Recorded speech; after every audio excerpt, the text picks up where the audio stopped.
Fala, meus amigos, beleza? Vamos começar mais um vídeo do nosso canal Cruzar nas Telas. Baby do Biruleibe. Primeiramente, seja muito bem-vindos ao canal que entra aqui no nosso canal. Primeiramente, antes de começar nosso vídeo, eu gosto primeiramente agradecer a todos vocês por estarem apoiando o canal Cruzar nas Telas, de estarem acompanhando nossa evolução, dando seu like, se inscrevendo e compartilhando para muitas pessoas que amam arte do cinema. Vocês não sabem o quanto eu fico feliz e muito grato pelo seu apoio. Além de você estar apoiando o canal, eu fico muito feliz e muito honrado. Porque eu creio que vocês estão curtindo nosso conteúdo, como também ajuda muito o canal. Então, muito obrigado mesmo, gente. Vocês são top demais, tá sempre apoiando o canal Cruzar nas Telas. Então, um abraço a todos vocês, aquele salvezão top. Muito obrigado mesmo, gente. De coração mesmo, vocês são incríveis. O que ela quer? A minha barriguinha. Ela chegou lá em casa, pediu um copo de suco. Vai rolar vucu-vucu. Vai rolar vucu-vucu.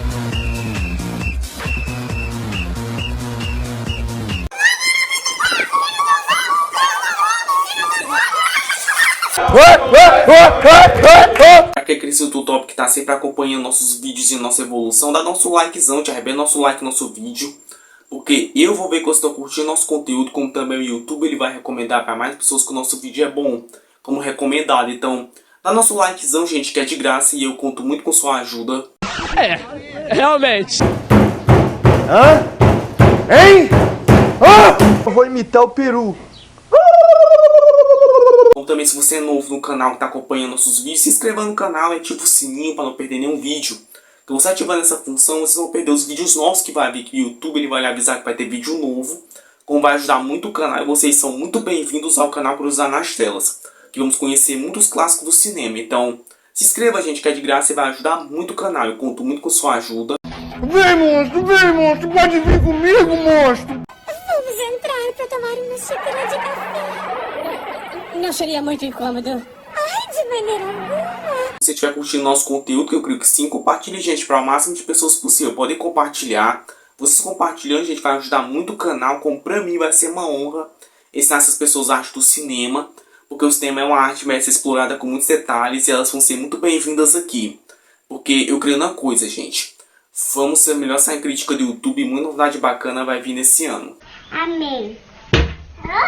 E eu também de você? E eu tenho Arreia a mão da minha cara, arreia, arreia, arreia a mão da minha cara, arreia. Eu não vou... Arreia, arreia, arreia, Você é ancião. arreia, que você não Você é ouve. ancião. Você é ancião. Que isso, rapaz? Tenha calma, rapaz. Tenha calma, meu filho. Não faz... Você está impossível. Enfim, pessoal, continuando o canal. Esse dia eu estava pesquisando, após o nosso último vídeo do especial de 400 inscritos, um filme interessante para te falar no nosso vídeo de hoje. Como vocês sabem, filmes baseados em fatos reais geralmente chamam a atenção de muita gente. Pelo fato de ser uma coisa que realmente aconteceu, como também esses fazem um filme incrível. Me vejo obrigado a concordar com palestrinha. Eu encontrei um filme interessante para te analisar nosso vídeo de hoje, que é o filme Alcatraz, Fuga Impossível, ou, como é conhecido por muita gente, Fuga de Alcatraz, lançado em 1979, que foi dirigido pelo diretor Don Siegel. Então assim, pessoal, cheio de enrolação, vamos sacar nosso vídeo, gente, após a vinheta. Audio Jungle. Audio Jungle. Audio Jungle. Audio Jungle. Antes de começar nosso vídeo, eu gosto muito de avisar para quem está acompanhando nossos vídeos como funciona o nosso canal. Eu vou explicar como funciona.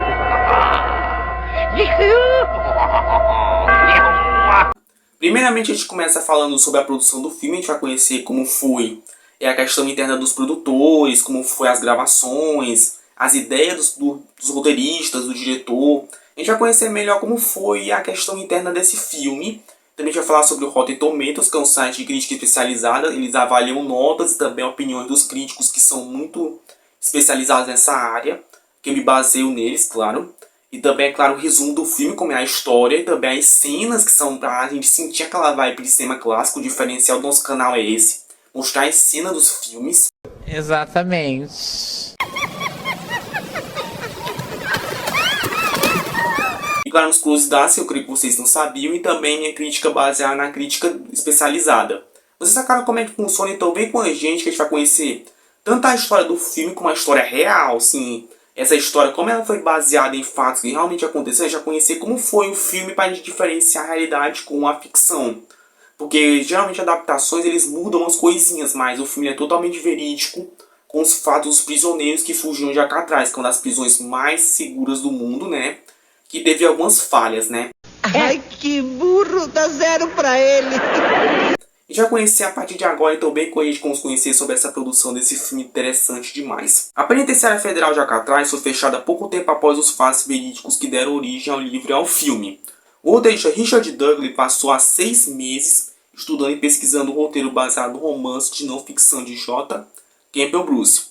Tanco recebeu uma lista de agentes literários que aceitaram manuscritos não solicitados e enviou uma cópia para cada um deles. Todos rejeitaram, dizendo que havia diálogos pobres e personagens fracos, além de faltar um interesse romântico na história e que o público não estava interessado em histórias de prisioneiros. O produtor entrou em contato com o agente de Don Siegel e mentiu, dizendo que ambos haviam se conhecido em uma festa e o próprio Siegel estaria interessado em dirigir o filme.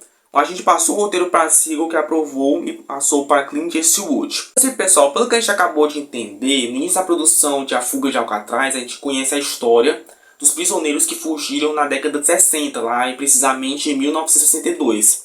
E depois disso, para quem não sabe, Alcatraz foi fechado depois dessa fuga. E eles estavam aproveitando que o tempo que Alcatraz estava fechado para produzir o filme, já que o romance do escritor J. Campbell Bruce, que não é ficção, fez muito sucesso junto com esse filme. Então muita coisa eles tiveram que adaptar, conhecer como era a prisão internamente, as celas que eles estavam lá. Então muita coisa eles tiveram que estudar, tanto Alcatraz como a história real e verídica. Não vai pra cadeia, otário! Cadê meu pau? Cadê meu pau? Muita coisa eles tiveram que adaptar para o filme, né? Para ser o mais real possível. Lógico, não 100% na realidade, que não é um documentário. Mas eles pegaram os fatos, né, para fazer um filme de adaptação, que geralmente no cinema acontece. Então o Don Siegel, que é o diretor do filme, para quem não sabe, ele faleceu em 91. Ele foi junto com esse produtor, ele mentiu que já havia se conhecido há muito tempo e que ele se interessou em dirigir o filme. Tá brincando comigo? Pegadinha. É mentira! Vai chorar. E de fato eles aceitaram e ele curtiu a ideia de criar uma história baseada nesse relato. Então ele contratou quem? Clint Eastwood, que é um ator muito conhecido e que até hoje ele está vivo. Ele fez muitos filmes de faroeste, né, e muitos filmes conhecidos. Naquela época ele já era muito popular, ele contratou ele para ser um ator. Já chegou o disco voador! Porém, teve um problema nesse caso, mas que não foi tão agravante assim, que foi sobre a sua nova produtora, que o Clint Eastwood estava produzindo. Vamos conhecer a partir de agora. Ele se interessou de primeira pelo papel de ladrão de bancos Frank Morris e concordou em estrelar o filme, sendo mais de uma dessas produções pela Malpasso Productions. No entanto, o Siegel insistiu em produzir o filme sozinho e comprou o direito de Eastwood por $100 mil. Isso criou uma pequena divisão entre os dois amigos. Apesar de Siegel eventualmente concordar em produzir sob a marca Malpasso Siegel, o diretor transferiu-se para a Paramount Pictures e nunca voltou a colaborar com Eastwood. Então assim, eu acho interessante porque esse filme, o Clint Eastwood na época estava criando a sua própria produtora, que era Malpasso Productions. No entanto, nessa época, o Clint Eastwood estava muito interessado junto com esse diretor para produzir o filme. Porém, o diretor, que é o Don Siegel, ele comprou do Clint Eastwood o filme, né, por $100 mil, que é uma grana muito alta para a época. Mais 5. 24. Acertou, miserável. Deixa eu ver. Para produzir junto com a Paramount. Porém, essa compra fez com que o Clint Eastwood e o Don Siegel se dividissem nessas opiniões. O Clint Eastwood queria fazer o filme na sua própria produtora que acabou de inaugurar, mas ele disse que ia continuar com a produtora do Clint Eastwood junto com a Paramount. Tipo a colaboração de empresas que geralmente acontece nos filmes.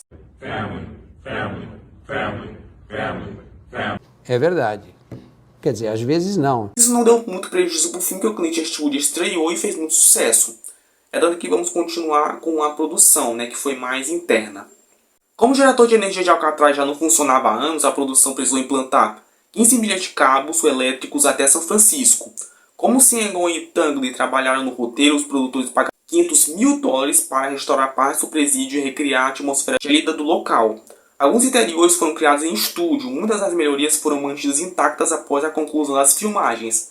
Esse eu acho legal porque como a Alcatraz está desativada desde a década de 60, mais precisamente em 1963, eles estavam preocupados por causa de que não tinha luz em Alcatraz, como muitas paredes estavam deterioradas, o presídio não estava legal para gravação. Que coisa horrorosa! Sai daí, olha que coisa horrorosa! Então eles tiveram que reestruturar algumas partes do presídio para ficar tipo como foi naquele dia, né, que eles fugiram, como também adaptar algumas coisas. Então, assim, essa produção desse filme fez ajudar a Alcatraz a como ela é hoje, né? Até hoje ela funciona, né? Uma das prisões mais difíceis de fugir.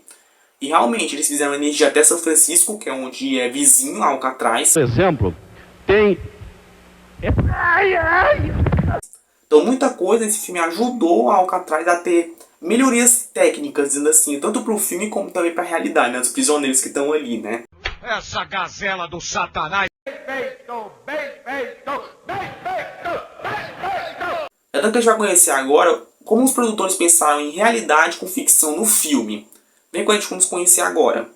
Apesar do fim do filme mostrar Morris e os irmãos Angley escapando com segurança da prisão e entrando na água da balsa com seu bote improvisado, Escape from Alcatraz não deixa claro se a fuga foi bem sucedida ou não.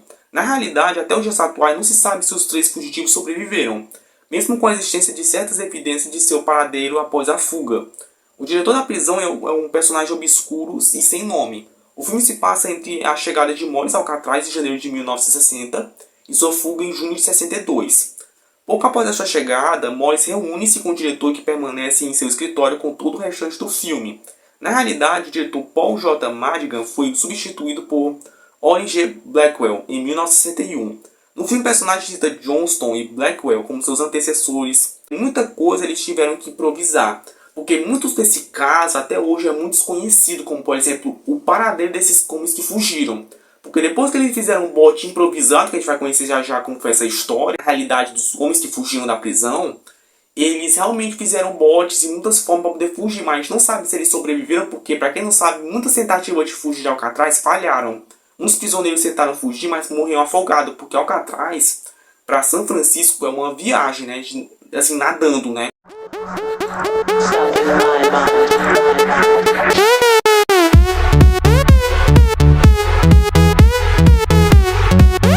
E como um homem nadar até o outro lado sem se cansar, né?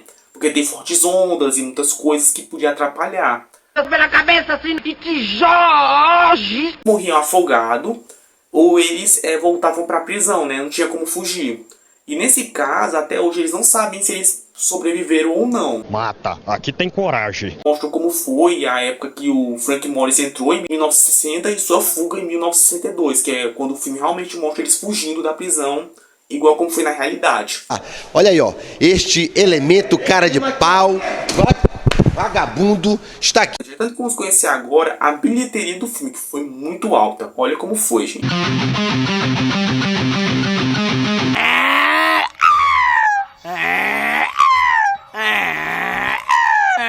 Vai a moto limitando agora.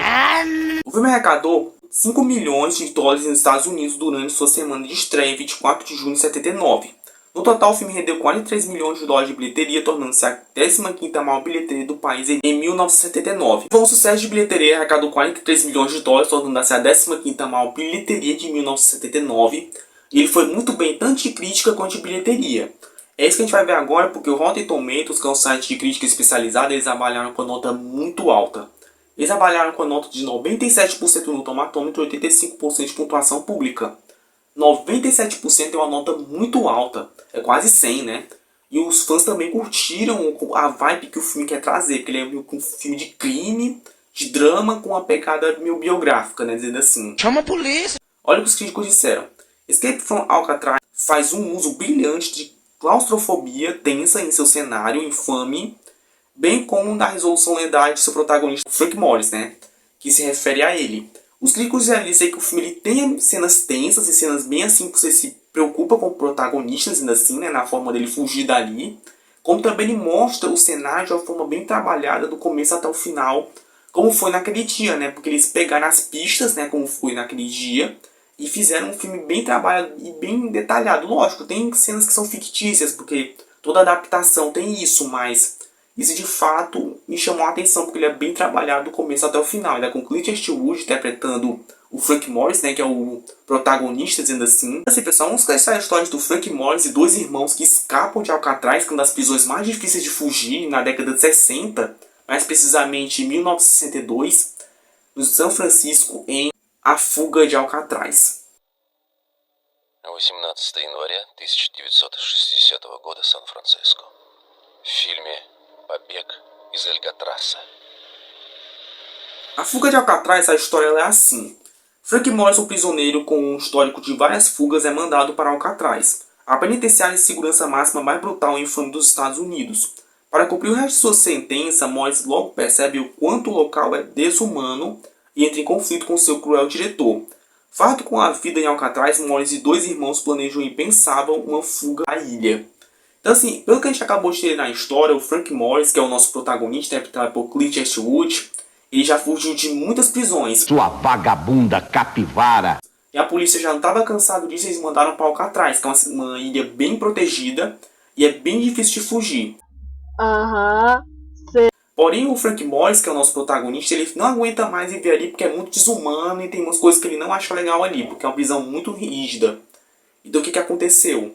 O Frank Morris, junto com dois irmãos que existiam na vida real, eles vão fazer um plano para poder fugir dessa ilha, que é usar botes improvisados e muitas coisas caseiras, né, para fugir dali. Foi roubado! Da minha cabeça! Sai daí! É uma história bem interessante e bem realista para um filme, né, que é bem biográfico e é bem interessante. Eu tenho que conhecer as melhores cenas para vocês. Por exemplo, tem essa inicial que mostra o pátio da prisão de Alcatraz, que é bem interessante essa cena. A 6R smaller bar set in a steel tube with extra steel rope. The water so... Tem a cena da briga no pátio, que é bem tenso, que é o Frank Morris, né, fazendo brigas lá, né.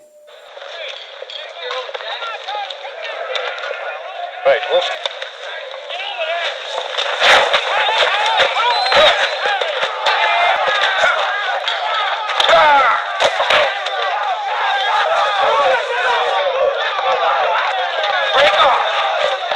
Tem a cena das celas de Alcatraz, que é bem tenso. Going back to your cell.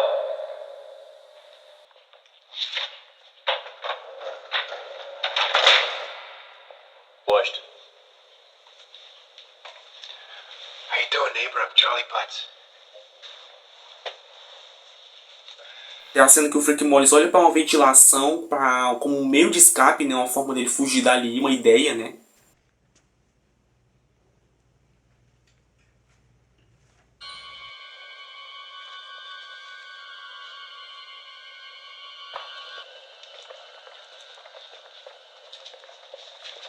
Isso de fato aconteceu, é tanto que quando você for para Alcatraz como visitante, né, turistas ainda assim, lá tem a cela onde ele estava e realmente tem uma ventilação que ele mesmo fez.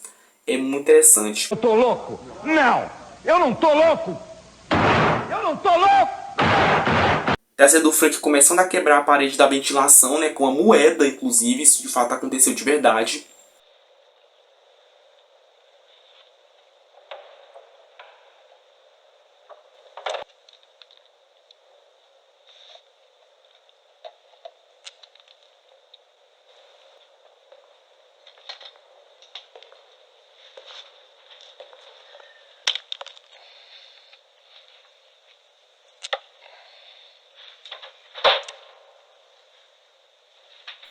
Tá sendo eles botando o plano em prática, eles três, né, trabalhando ali.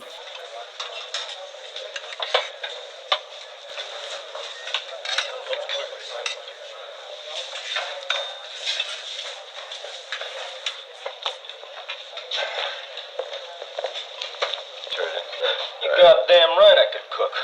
Hey, I used to be a short order.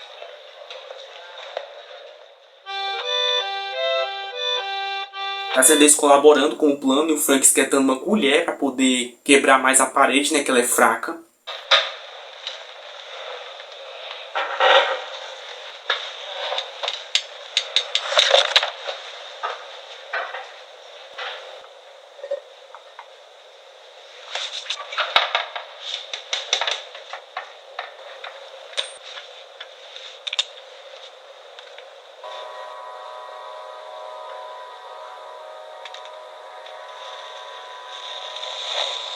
Descendo o Frank quebrando mais a parede com a colher quente, que é quando ele continua com o plano dele, né?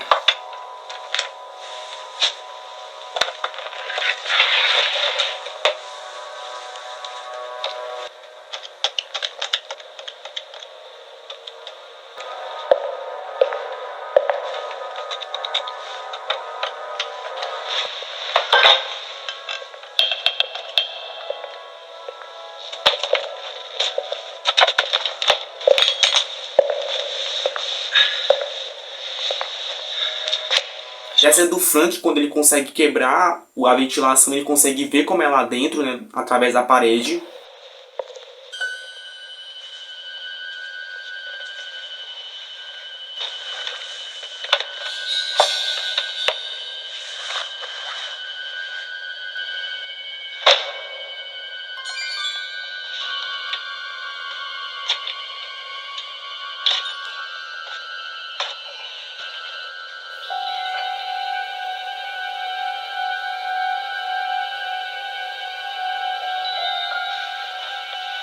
Descendo o Frank fazendo uma cabeça de papel machê, que é bem interessante essa cena e de fato aconteceu de verdade, sim.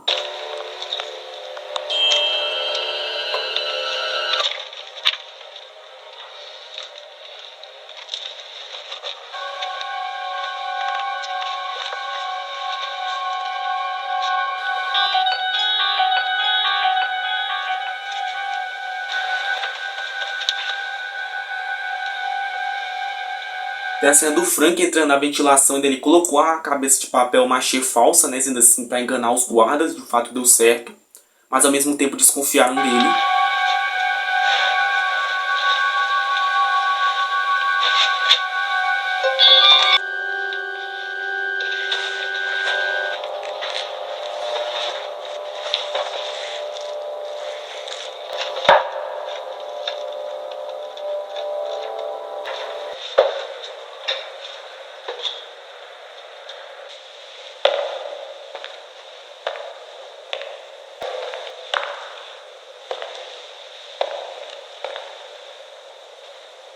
Sendo que o policial suspeita o que está acontecendo ali nas celas, né, contra os 3 prisioneiros.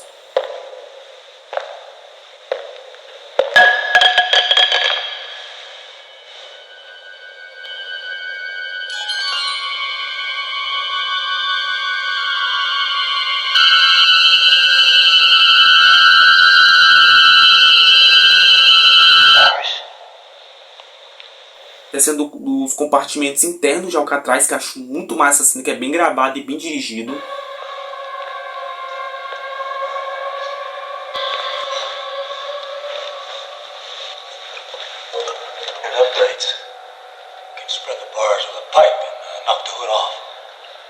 Descendo os policiais suspeitando a cela de Frank, que é bem tensa, eles olhando, né, vasculhando como é lá. Shakedown.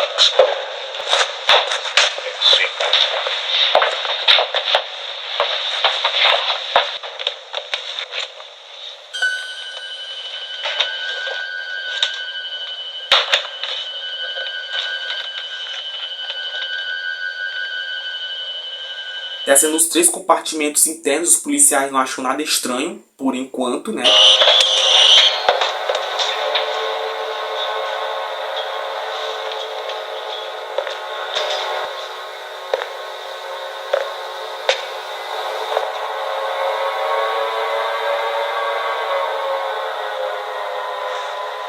Descendo os 3 do lado de fora e com as luzes verificando o Alcatraz.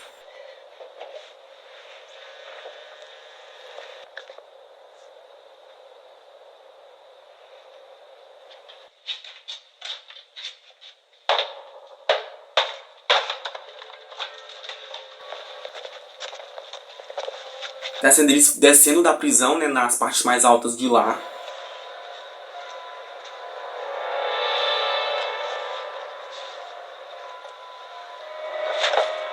Descendo eles saindo das grades, ainda por cima usaram o seu bote, né, improvisado para fugir dali.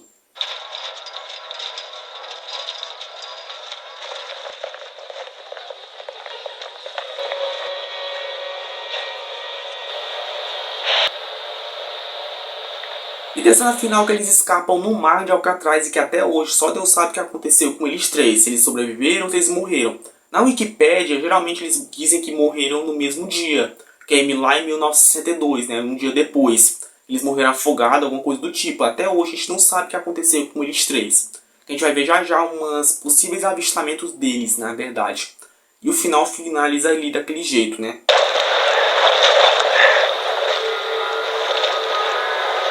I said get up, Morris. Open up one of them. Morris, I said get up. Jesus Christ.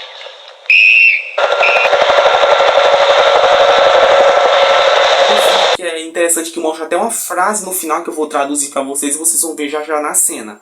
A busca massiva foi realizada por Frank Morris, John e Clarence Anglin. As agências de aplicação da lei estavam certas de que encontrariam os corpos. Nunca o fizeram. Alcatraz foi fechada menos de um ano depois. É muito interessante. Maybe they lost them to look like they drowned.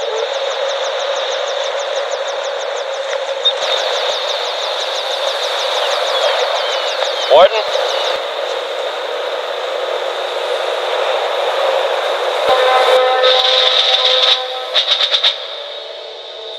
Essa frase ela aparece no final porque um ano depois, em 1963, Alcatraz foi fechada. Por um certo tempo, depois dessa fuga, porque eles tinham que olhar e tudo mais. E eles ficaram por muito tempo, até o filme ser lançado, né? Porque eles tiveram que olhar a prisão e estava muito deteriorada e não tinha nem energia. Então eles tiveram que muita coisa improvisar na prisão e até hoje ela é assim, né? Por causa do filme, claro. É claro. Pessoal, a Fuga de Alcatraz foi um sucesso de bilheteria pro ano de 79. Arrecadou 43 milhões, né? Foi a 15ª maior bilheteria do país em 79. Para um orçamento de 8 milhões, que é um orçamento bem, como pode dizer, mediano, mas deu para fazer o filme. Ele fez muito sucesso, tanto de crítica quanto de bilheteria. Ah, bom, então assim sim. Antes de conhecer as curiosidades, não é bem já é a curiosidade, que é a história real que aconteceu de fato com os prisioneiros. A gente vai conhecer agora, então senta que lá vem a história. Senta que lá vem a história. Cadê minhas capivarinhas? Os quatro internos começaram a formular um plano de fuga sob a liderança de Morris, o orquestrador da operação. Depois que foram aprisionados em células adjacentes em dezembro de 71, além disso, alguns dos homens puderam ter conhecido, pois foram encarcerados junto na penitenciária federal de Atlanta. Trabalhando à noite por uns 6 meses subsequentes, eles gradualmente ampliaram as aberturas do duto de ventilação nas paredes de suas celas, usando lâminas de serra que encontraram descartadas nos terrenos da prisão, colheres roubadas e uma broca improvisada feita do motor de um aspirador quebrado.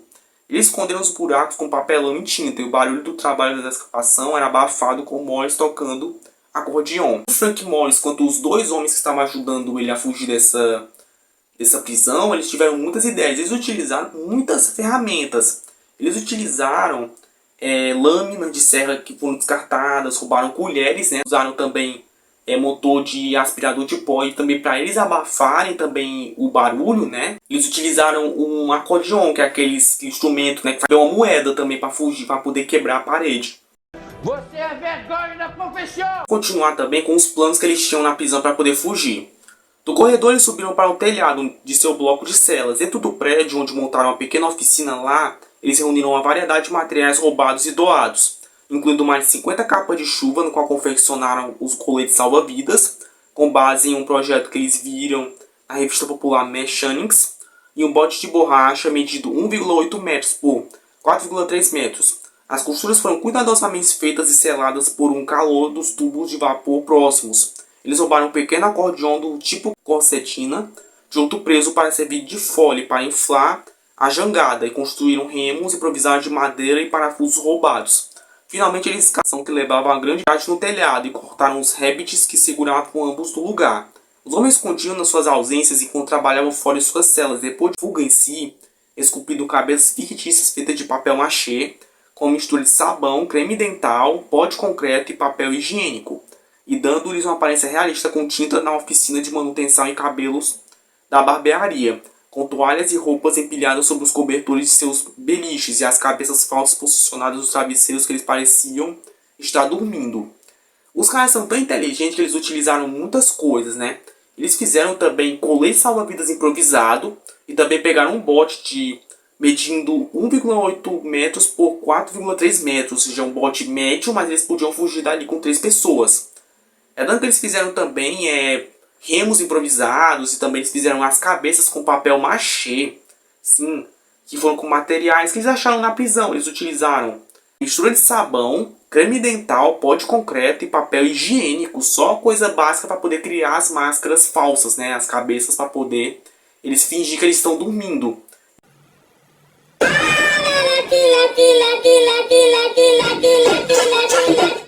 Mano, você tem demência? E de fato a polícia nem suspeitou, porque como lá era muito escuro, realmente eles achavam que eles estavam realmente dormindo. Só no dia seguinte que eles perceberam, como foi no filme, né, que de fato eles fugiram e não tinham o que fazer. Tanto que no dia seguinte, quando eles conseguiram fugir, às 10 horas da noite, eles começaram a investigar, né, depois de 10 dias olhando como foi, onde é que estavam esses homens. Porém até hoje nem foi encontrado nenhum. Doutor, será que eu estou na Lagoinha? Será que eu estou em... Para conhecer agora as aparições do Brasil. Sim, eles moraram aqui no Brasil, esses 3 homens. A gente vai descobrir agora essas aparições deles na mídia, né, dizendo assim. Qual manicômio que você mora? Eu moro no Brasil. Eu sou o Douglas, você não é o Douglas. Em 1965, a FBI investigou um boato que Clarence Anglin estava morando no Brasil, considerando-se tão significativo que os agentes foram enviados para a América do Sul para encontrá-lo. Familiares dos irmãos Anglin ocasionalmente recebiam muitos cartões postais e mensagens assinadas ao longo dos anos. Certa vez um cartão veio assinado Jerry e outro Jerry e Joy. A família também recebeu um cartão de Natal, supostamente recebido na caixa de correio da família em 1962, dizendo: para a mamãe de John, Feliz Natal. Então assim, pelo que a gente acabou de entender, pessoal, lá em 1965, em janeiro, o FBI começou a questionar se esses 3 estavam no Brasil. Até que eu encontrei uma imagem na internet de uma foto verídica deles aqui no Brasil. Então assim, essas aparições dos 3 fugitivos que saíram de São Francisco para vir para cá, foram uma forma deles encobrir esse caso. Tanto que eles ficaram muitos anos para poder encontrar. Tanto que as cartas do John, né, que é um dos fugitivos, também mandava para a família, geralmente no Natal. Agora eu vou imitar o peru. Sem assinatura, só que dessa vez, de uma vez, em 1962, né, no mesmo ano que eles fugiram no Natal, que estava escrito: para a mamãe de John, Feliz Natal, né, como se fosse o John assinou, né. Então assim, muitas aparições foram questionar se eles estavam vivos ou não. A história do demônio, a história do satanás. A gente vai descobrir agora no nosso vídeo de hoje que em 2013 foi enviada uma carta ao FBI do próprio John Anglin, que é um dos fugitivos, né, junto com o Frank Morris e também mais outro. Ele enviou em 2013 para eles lerem. Olha como foi essa carta que ele escreveu, né? Ontem de manhã, minha tia desentupiu o umbigo. O quê? Ontem de manhã, minha tia desentupiu o umbigo, ora. Discutiu comigo? Que desentupiu o umbigo. Eu pensei que tinha desentupido o umbigo. A carta está escrito: o nome é John Anglin. Começa a carta: eu escapei de Alcatraz em junho de 62. Sim, todos nós sobrevivemos naquela noite, mas por pouco. Continua o texto. O suposto John Anglin afirma que Morris morreu em 2005 e seu irmão Clarence em 2008. O signatário da carta chega a se propor um acordo das autoridades. Se anunciarem na televisão que me prometem que vou ficar apenas um ano na prisão e que vão me dar atendimento médico, vou escrever de volta para dizer exatamente onde eu estou. Tenho 83 anos e não estou fisicamente bem. Não estou fisicamente bem, tenho um câncer, acredita. Tanto que a gente vai conhecer agora essa carta ela é autêntica ou não. Aí eu vou falar minha opinião sobre essa carta. As amostras de caligrafia dos 3 fugitivos John Anglin, Clarence Anglin e Frank Morris foram comparadas com as cartas anônimas. Os resultados foram inconclusivos. E o serviço é incomunicado. Então, para a polícia, é como se fosse John Anglin que escreveu a carta. Para eles, é como se não fosse muito autêntica. Daí que eu vou mostrar até a imagem para vocês a carta que foi enviada para eles em 2013. Suspeito. Avisando que um dos 2 fugitivos já morreram, né? Que foi o Frank Morris, que é o nosso protagonista do filme, né? O Frank Morris morreu em 2005. E o Clarence, que é o terceiro fugitivo, morreu em 2008. Só quem está vivo, dizendo assim, é o John Anglin. Então assim, eles 3 viveram por muito tempo afirmando o John, que é um dos fugitivos que mandou essa carta para o FBI em 2013. Porém, o que eu acho interessante é que ele tinha câncer, ele estava doente nessa época, ele já estava com a idade bem avançada, com 83 anos. Ai, que dor! Ai, que dor! E ele falou, se eles prenderem ele por 1 ano e mostrar para todo mundo na televisão que ele foi preso e receber assistência médica, ele fica lá por 1 ano sem problema. Ele mostra até o endereço onde ele está. Não vai pra cadeia, otário! Cadê meu pau? Cadê meu pau? Porém, até hoje, mesmo eles terem olhado a carta, verificado a escrita, não foi muito verídico para eles, ou seja, não é muito aceitável. Então, para eles é como se fosse sim, às vezes não. Uns consideram que eles faleceram, de fato, né? É bem triste, ao mesmo tempo bem suspeito, né? Do suco, pô. Rafael, levanta, cara. Minha análise crítica do que eu achei do filme A Fuga de Alcatraz, de 1979. Vamos lá e vem com a gente. Pra você, é pra aprender. Entre no site www.pocutom.br, saber as contas. Eu acho esse filme muito interessante para quem curte uma história mais de drama com a pegada de crime, ao mesmo tempo biográfica. O que eu acho interessante é porque adaptações de histórias reais, geralmente elas têm umas mudanças na história, para poder a história não ficar tipo um documentário. De fato, até deve ter documentários, né, sobre esses 3 homens, mas o que eu acho interessante é que o Frank Morris, que é interpretado por Clint Eastwood, ele é bem trabalhado do começo até o final de uma forma parecida com a história real e verídica contada pelos policiais, né, alguns prisioneiros que estavam ali naquele dia. Porque os produtores tiveram aquele cuidado de criar uma história parecida com a realidade, mas não atrelar 100% a realidade. Eles têm umas pequenas mudanças, mas que não afetam a história. É como se fosse realidade com o filme, né?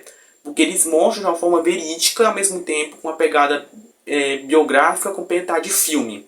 É dando que eu achar as cenas de câmera do filme muito bem trabalhadas, que questão de internas da prisão e também a forma como eles planejam se mostrando como foi a perspectiva do Frank e também dos outros prisioneiros que fugiram naquela noite em 1962.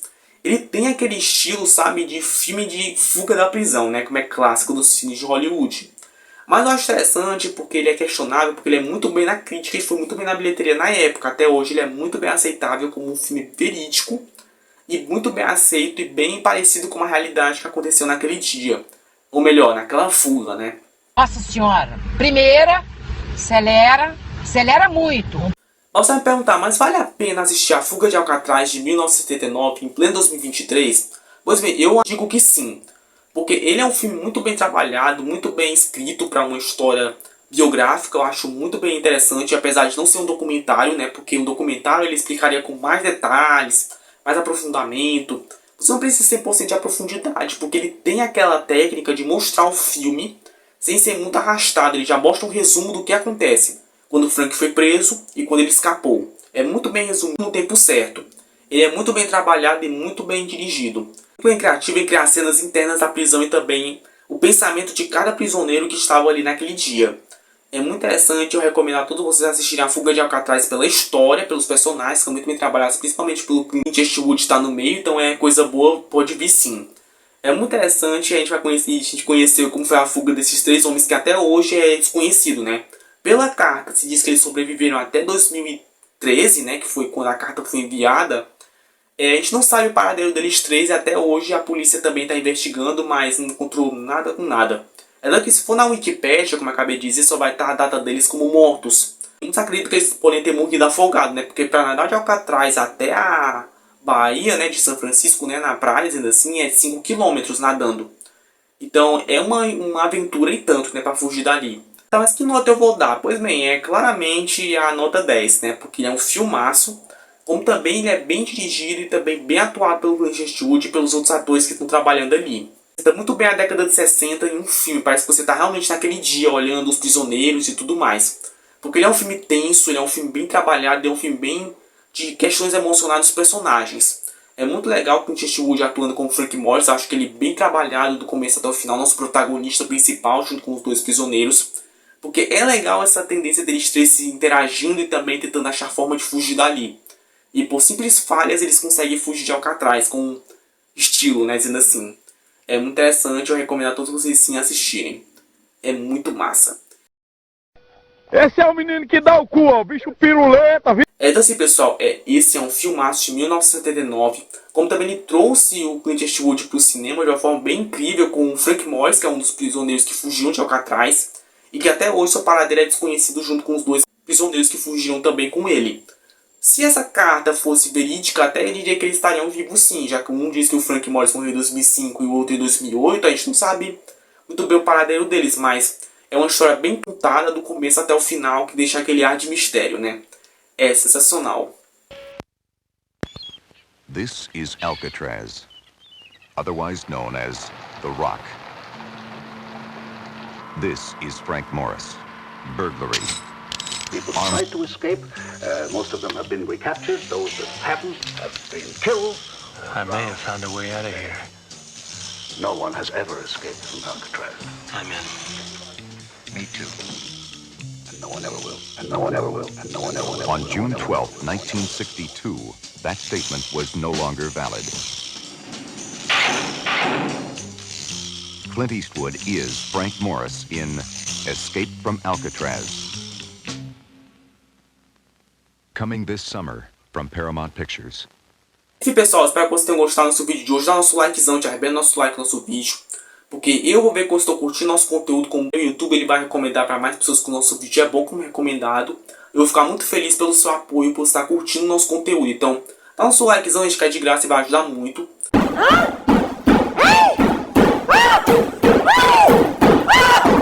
Como dele, se você é novo no canal e está acompanhando nossos vídeos, se inscreva no canal, ativa o sininho, que é de graça, você não vai se arrepender. Só vai ter clássico do cinema aqui, porque para dar aquela vibe de cinema clássico para você que curte os filmes do cinema, a arte do cinema. Porque você se inscrevendo, o YouTube ele vai lhe avisar que vai ter vídeo novo, como também vai ajudar muito o canal com inscritos novos. E você já é bem-vindo ao canal Cruzado nas Telas. Então, se inscreva, gente, que é de graça e vai ajudar muito, eu conto muito com sua ajuda. Vem, monstro, pode vir comigo, monstro! Vamos entrar para tomar uma xícara de café. Não seria muito incômodo? Ai, de maneira alguma. Se você curtiu nosso vídeo e ter ficado até aqui, que eu creio que sim, compartilhe, gente, para o máximo de pessoas possível. Podem compartilhar. Vocês compartilhando, gente, vai ajudar o canal. Como pra mim vai ser uma honra se as pessoas acham do cinema, como elas vão ser muito bem-vindas aqui. Porque eu creio numa coisa, gente. Vamos ser os melhores na crítica do YouTube. Muita novidade bacana vai vir nesse ano. Amém. Seu Lazarento, vai me matar. Sai daqui. Sai, Lazarento. Sai. Novamente, eu gosto muito de agradecer a todos vocês por estarem assistindo nossos vídeos, por ter ficado até aqui. Você está acompanhando nossa evolução, dando seu like, se inscrevendo e compartilhando para muitas pessoas que curtem a vibe do cinema e curtem nosso conteúdo. Vocês não sabem o quanto eu fico feliz e muito honrado pelo seu apoio. Só de vocês estarem apoiando o canal, eu já fico muito feliz por isso, gente. Então, eu creio que o nosso canal vai crescer muito e vamos ter muitos clássicos do cinema aqui e conhecer a arte do cinema. Então, vocês são top demais. Um abraço a todos vocês, aquele salvezão top. E muito obrigado de coração mesmo de vocês mais. É melhor tomar cuidado, é o funk da cobrinha. Bota casaco, tira casaco, bota casaco, tira casaco, bota casaco. De noite tá muito frio, de dia tá abafado.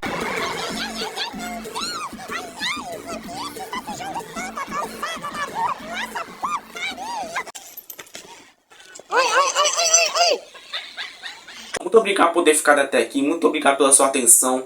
E é isso, pessoal. Um abraço, até a próxima, gente. Falou!